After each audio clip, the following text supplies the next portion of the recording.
Whenever I talk to people about this and women about this in, my work with them, there is sort of like this flavor of sadness that comes with that. Like, oh, I can't receive pleasure. Like I'm scared of actually feeling good because at the end of the day, when I ask people what their biggest goal is, feeling good with food with themselves is probably their biggest goal, but it's also something that they fear the most.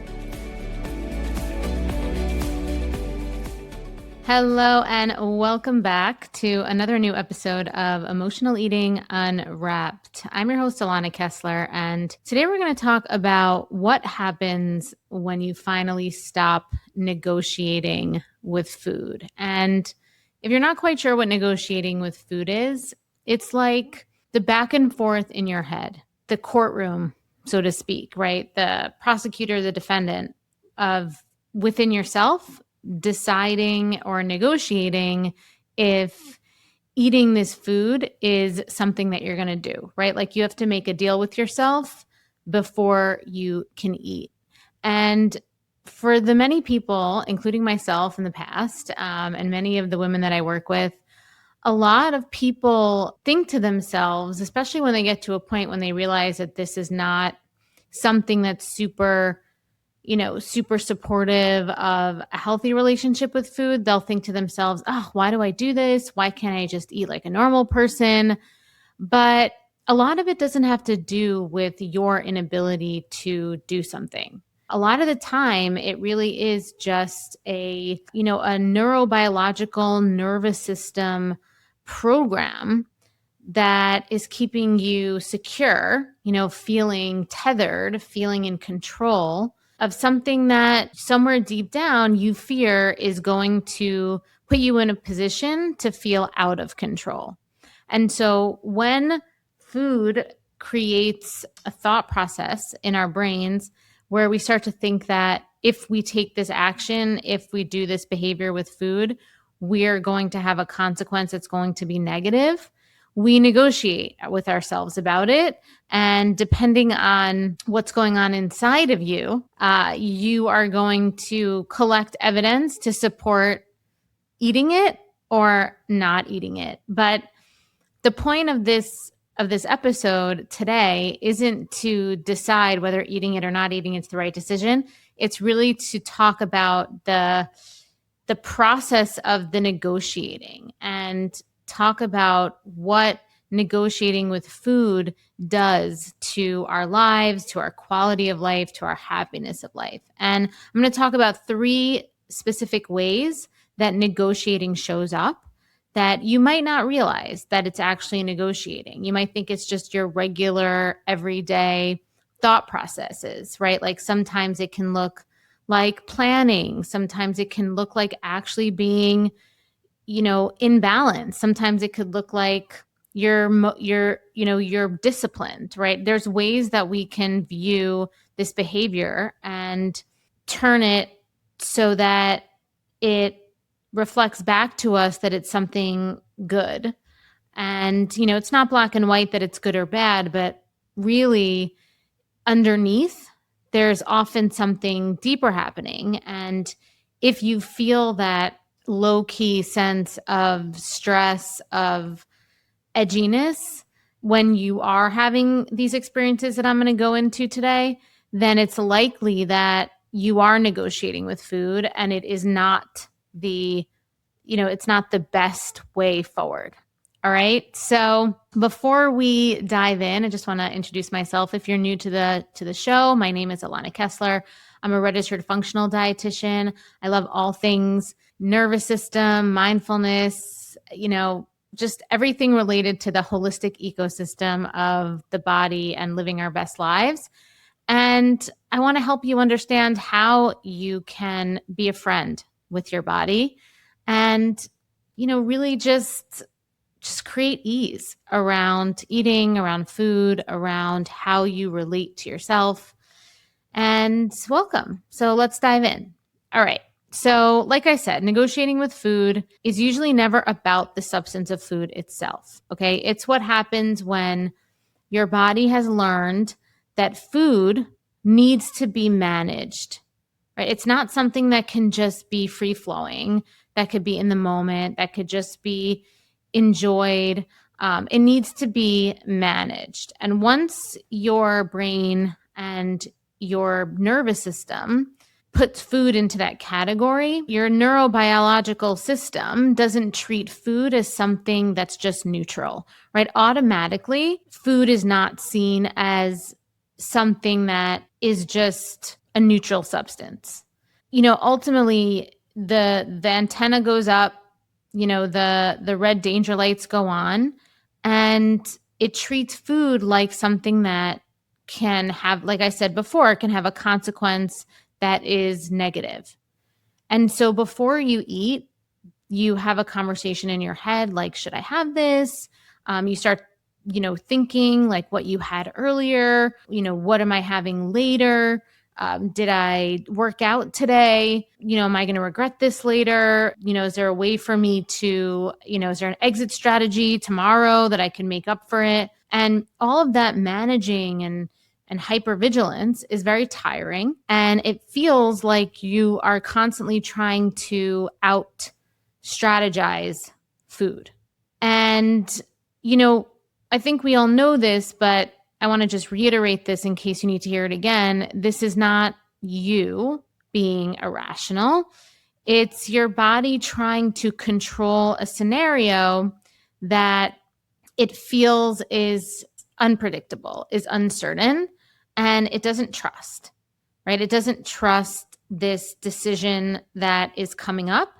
And so it's trying to get certainty before the decision happens. All right. So the first way that this shows up is trading across time, which is when you're constantly moving the eating and the food around in your head. So an example would be like, I'm going to fast the whole day today because I want to have a huge dinner. I'm going to eat this today, but tomorrow I'm going to restrict like crazy. Just kind of like having this conversation about food where you are, you're like trading the experience with it for some future thing that's going to happen so that you can neutralize it, so you can equalize it. But it turns every eating experience, every meal into like some sort of mathematical equation, right? You're not actually asking yourself like, what do I actually want? What you're really saying is, do I have permission to have this based on what I already ate or based on what I might eat later? And, that looking outside of yourself for permission, that's the vulnerability that's underneath the negotiating, right? That is the true, like, if you think to yourself, wow, there is a part of me inside that feels like I need permission to have this. And the way that my nervous system and brain is protecting me from how vulnerable that is, it's negotiating, right? That's what's happening, right? The negotiation, it's a strategy. It's a coping strategy. It's a survival strategy from feeling the rawness of feeling like you need permission for eating. Suddenly what happens is you're pulled completely out of the moment, and the food that's in front of you, the meal that's there, you're not even in that moment. This isn't even about this meal anymore. It's connected to, breakfast, dinner, tomorrow, last week, whatever trip or vacation is coming up in the future, the jeans that you want to fit into, right? The guilt that you don't want to feel later. It's sort of like this running ledger that never really gets balanced, right? It never really equalizes. And so that's the tiring part, is your brain is trying to get ahead of the decision before you finish the one you're in because it thinks it's protecting you, right? It thinks it's protecting you, but it's on alert, it's scanning, and it's trying to prevent this bad feeling before it happens. And when you look at it that way, it makes sense, right? Your body isn't trying to ruin your life. It's really trying to protect you from these like icky feelings like guilt, shame, loss of control, the fear that is underneath a lot of us, which is, what if I can't stop? What if this leads to a week of spiraling? What if this leads to me feeling terrible in my body? But, this is where the negotiating comes from, right? It feels like you need permission. And somewhere along the way, food became something that your body thought it needs to get ahead of in order to not get crushed by, in order to not find itself in a dangerous situation. Okay, so that's the first one, trading across time. The second one is shrinking the actual experience of eating. You've built a good life. From the outside, it looks like you have it all together. You eat clean, you work hard, you take care of everyone. But there's this one area that still feels impossible to master, and that is food. You can eat perfectly all day and still end up in the kitchen at night wondering why you keep doing this. You promise yourself you'll start fresh tomorrow, and I know you mean it every single time. But the cycle, it always finds its way back, especially when you're stressed, when you're overwhelmed, or when you're just tired of being the one that's holding it all together. And I get it because I lived that way for years. And what I learned is this: the problem, it was never about food. It was the pressure underneath it, the perfectionism, the self-doubt, the part of me that never felt safe and secure to just be me. And that's why I created the sober eating sequence. It's a proven 3-phase method that rewires the emotional patterns and the belief systems driving overeating so you can relax, trust yourself around food, and release weight completely naturally, without force and without obsession. Because when your body feels secure, it lets go. The cravings quiet, the self-punishment, it softens, and food, it stops being the thing that you have to fix. This is not another plan. This isn't another rule book. It's a revolutionary transformation for your nervous system, for your body, and for your identity. So join the sober eating movement today. This one I feel like is sneaky because you can make a lot of excuses for why people do this. So this is one of those things that you have to be really honest about your motivation, because for some people, this action can really be just a casual action. Okay. And so what I'm saying is you eat in a certain way where it feels like it quote unquote counts less, right? Like, you technically eat the food, but you don't let yourself be fully in the experience of eating it. So an example would be like eating lunch or eating, a snack that maybe isn't maybe isn't the most quote unquote healthy or high nutritional value thing you could choose. So you eat it while scrolling your phone, right? You eat it while standing at the counter instead of sitting down, because sitting down to eat it with a fork and a knife would make it feel like it's too intentional, right? Like you'd have to take accountability for that action. So you do it standing up, right? You do it kind of on the go. You do something else while you're doing it. Or ordering like the pasta at dinner, but you're talking through the whole meal. You're not really present with the experience of eating what you really want, because, if you did, you'd feel guilty, right? So you stay slightly disconnected from yourself, almost to sort of dissociate from the decision, like it'll make it somehow less consequential for you, right? For whatever the consequences you think are going to be. So why I said it was sneaky is because on the outside, nothing really looks that wrong, right? Like you ate, you didn't restrict. Like on the outside, someone would be like, wow, she really lets herself eat what she wants. It's, she's not restricting. She's breezy with food. But inside, that there's a quiet, subtle dissociation pulling away from this experience. Almost like there's a part of you that's saying, don't actually like choose this intentionally. Don't enjoy this too much. Don't savor this. Don't be in the moment with this, because if you actually acknowledge that this is happening and that you're eating this, this is where things are going to start going downhill. This is where things get dangerous. And for a lot of the women that I work with, it isn't just the actual food substance and the consequence of eating the substance that feels scary. It's the joy. It's the pleasure, right? It's the moment of thinking to yourself, like, I'm actually going to let myself internalize and embody how yummy and delicious this is, because we're so afraid that feeling good means that we're not going to be able to stop chasing the good feeling. And therefore, we're just going to be totally out of control.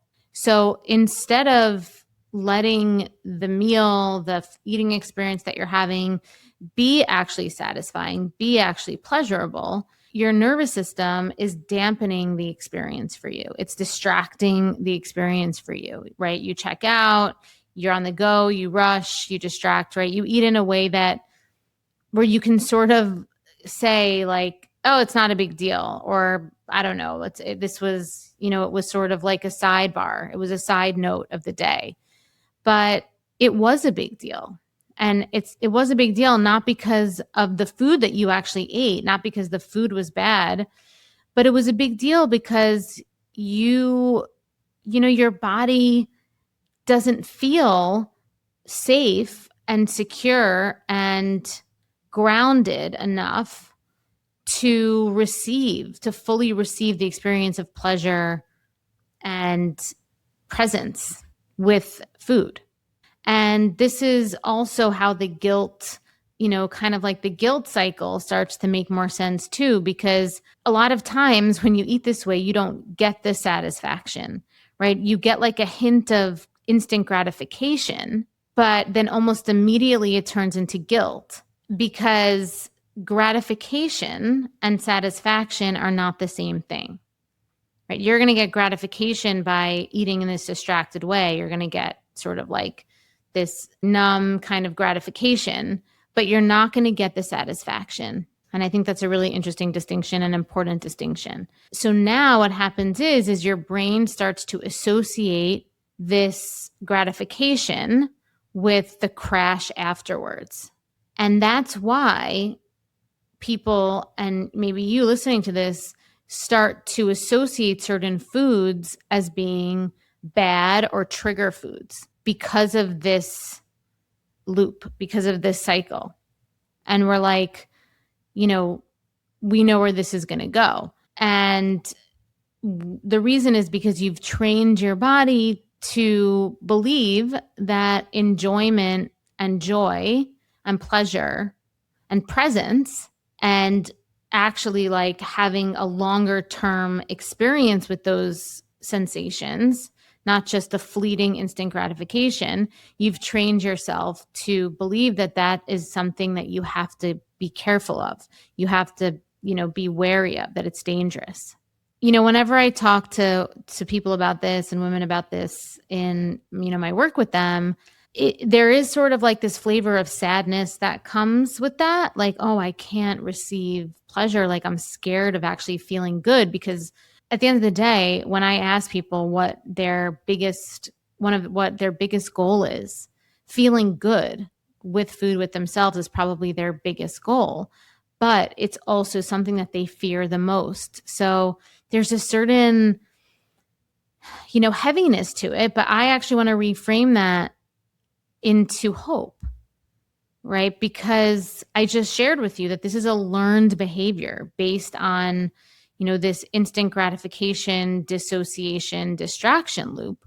So if this is a learned behavior, then it can be unlearned and you can learn something else. And I just want to share with you that if you're listening to this and you are interested in learning more tactical kind of how to do this, like actual tactics, we're going over a lot of things today and, a lot of insights and aha moments for sure. But, in my programs, the Sober Eating Sequence, the Invisible Weight Detox, I go over these tactics and, a lot of the other supplemental courses that I have, in my, in the sober eating movement I teach the specific tactic. So if you're interested in that, please feel free. You could head over to the website or click the show notes. There's different ways you can enter into the programs, some intro courses. The sober eating sequence is the main course, but would love to have you in those, and you can absolutely learn the tactical ways to change the behavior long term. All right. So the last way that we negotiate with food is feeling like you have to earn it first. This is a big one, I think. I think a lot of women do this. I think a lot of men do this. I know my husband definitely does this sometimes, but where you have to earn it, right? You have to earn it through a workout. You have to earn it through productivity. You have to earn it through, being disciplined enough in some other area. This is, if you're not sure what I mean, this is like you only feel calm eating insert a food that you love, but isn't the most high nutritional value food. For me, that's pizza. So it's like you only feel calm and good and relaxed eating pizza on the day that you worked out, right? But if you didn't work out and pizza was there and a part of you really wanted to have it, but you're not going to let yourself have it, or you're going to negotiate with yourself if you can have it, or it will trigger this guilt loop cycle on the days where you didn't work out, right? So you're only relaxed when you've done something to earn it. And on the outside, someone looking in, outside looking in the window of this behavior, it might not look like a big deal on the outside, right? It can even look like motivation, right? It can look like you're motivating yourself. This is actually a really good Pavlov's dog technique, right? But again, we're not dogs, right? We're humans that have a huge breadth of experience, and we don't go about our emotional lives like dogs, right? We're not as simplistic as that. We want to have full breadths of experience. So when we do treat ourselves this way, it triggers something inside of us, right? It's not, when we ask ourselves this question inside of like, have I done enough to deserve this, right? When we're operating on this, like, if I deserve this, I get a treat. That's heavy, because what we're saying is like food as a human person isn't just abundant for us. It's not just food, right? It's not just something that's neutral or something that's, that is something that can be a source of other emotions for us. Really what it is it's proof, right? Proof that we're worthy, proof that we're good enough, proof that we are disciplined enough, proof that we are controlled enough. And when you set up this condition, right? It's actually a condition. And when you set it up where you only get it if you've earned it, your body only then can relax, that is loaded, right? If you can only relax and enjoy it when you've earned it, but if you didn't earn it, it feels edgy. If it feels like it's something that you have to brace for or get through, or it creates an experience of fear inside of you, whether that's fear in this moment or it's fear in the future, that's a painful experience. That's painful in the nervous system. That's setting up a pattern that continues to create this situation where we don't feel safe. And I think it's important to realize that on the outside, like I said, it can look perfectly fine. But on the inside, you could have two people that are eating the same meal, and one feels completely free because she's not having this negotiation of worthiness in her head. And the other one feels like she's failing, right? They're eating the same exact personal pizza, but they have completely different experiences inside of their body. And it's not about the actual pizza. That's the point, right? It's about one person's nervous system feels secure and worthy and calm and doesn't have this conditional relationship with food. And the other one is still asking for permission, right? Is still saying, can I create a scenario where I'm allowed to have this? As a human, we're not supposed to have we're not supposed to be conditional with our food, right? We obviously have to make choices based off of our goals and, how we want to feel and on all those things, right? It's not just carte blanche to eat until we're stuffed balloons and just eat whatever we want. Obviously, there's discernment that needs to be had, but we aren't supposed to earn something if we want it, and it's a completely aligned reason objectively for wanting it. You were never supposed to have to prove your worth at all before eating something, right? You don't have to be productive enough. You don't have to have worked out enough or get to a certain weight in order to say like, oh, now I get to eat this way. Now I get to have this food. But if your body and nervous system has learned that permission and allowance to have food only comes after proving that you're worthy, of course, eating is going to feel complex, right? And of course, relaxing around meals feels hard, or even making decisions around eating feels hard, right? Or enjoying food feels like it's something that's suspicious, right? Because your body is going back to an old protective mechanism for the vulnerability that we discussed in the beginning. And it's following a rule and a condition that it learned a long time ago, even if that rule is actually hurting you now. So if you heard yourself, right, or you saw yourself in any of these patterns today, I don't want you walking away thinking like, oh, great, like there's another thing wrong with me that I have to fix. That's totally not the point. The point is just for you to become aware and start to see the patterns that your body's created, and to really just unlock compassion for yourself that your body created a very smart system, this negotiating system, to help you manage something that, didn't feel safe, right? To help you manage this, this vulnerability. Just to name some of the vulnerabilities that some people feel, a lot of it is often related to food feeling unpredictable, right? Or your body feels out of control. Feeling good and enjoying something feels dangerous, like maybe you had consequences in the past that, pleasure equals consequence that's negative, right? Or maybe feeling hunger feels scary. All of these really raw, vulnerable, potentially negative feelings can feel very unbearable. So your system adapts and it starts negotiating, right? It starts doing this hypervigilant planning. It starts calculating because it's trying to protect you, right? And that's really the reason. But like I said before, your body and your brain are so adaptable, and anything that is a pattern or is an operating system that has been running for a really long time, it might be it might take effort. It will 100% take effort, but it can be unlearned, and you can build a new operating system, and you can retrain your brain and your nervous system to build safety, to build self-trust, to build an unconditional relationship with food, right? An unconditional but discerning relationship with food. Okay, this is 100% possible.